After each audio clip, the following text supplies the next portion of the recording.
Hello and welcome back to my kitchen. Today I'm going to be making a slow cooker Swiss pork chop. Starting off with a half of a cup of flour. I'll season it up with 1 teaspoon of salt and 1/4 teaspoon of black pepper. And then I'll be using that to dredge 2.5 pounds of bone-in pork chops. Here at the stove I've heated up my frying pan and I'll be adding in 2 tablespoons of avocado oil before adding the dredged pork chops, which I'm going to brown on both sides.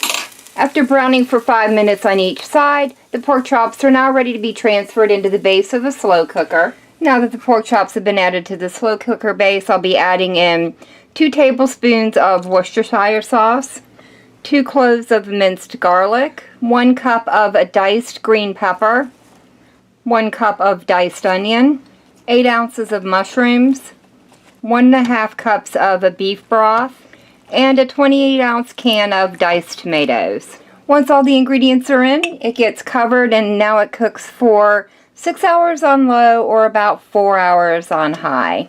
At the end of the cook time, I went ahead and removed the pork chops from the slow cooker and half of the sauce, and then I used an immersion blender just to smooth that sauce out a little bit before returning the remaining sauce back into the pot. Now all I have left to do is try it out, and I have to say it smells absolutely amazing. My house has smelled incredible for the last few hours.